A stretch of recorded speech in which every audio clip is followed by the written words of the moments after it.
I don't watch a lot of Westerns. I haven't watched a lot of Westerns. The genre isn't particularly interesting to me. But in this show, we have characters wearing a lot of cowboy I have the boots, full leather full cowboy jackets. thing going on. There's a lot of Yeah, saloon fights and people drawing guns on each other, and yes, it is very much like a John Wayne movie but with spaceships. yeah, and don't think this is some kind of anachronistic kind of portrayal of sort of Western era technology in a space film. It's just Western era vibes, Western era clothing, Western era music, some Western like behavior. Maybe this is Joss Whedon doing his best shot at space is the final frontier. Thank you, Star Trek. Let's look at what a frontier kind of situation looks like and the way people behave and the kinds of things they get up to and are concerned about. Yeah. Well, and I think that's sort of part of when you're building the universe, that's sort of part of the backstory, is that all these people left Earth and went to populate these other planets. And on a lot of planets, they just didn't have any sort of modern resources. So they've kind of regressed to like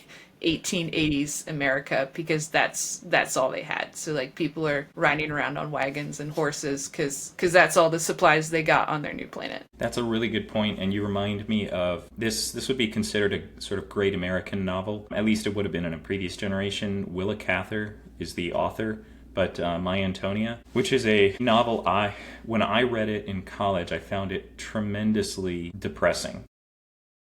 So there's a part of the spirit of kind of American or any kind of sort of pioneer vision to be in some ways very not really dystopian but anti-civilizational, I think. I think my Antonia gets off to a bad start for me when the protagonist, Antonia, we're introduced to her neighbors who are German immigrants who have moved out to the American Midwest, which is the middle of nowhere, and the German father who had been like a clockmaker. And like you have to have achieved a high level of civilization to be able to employ people to make clocks.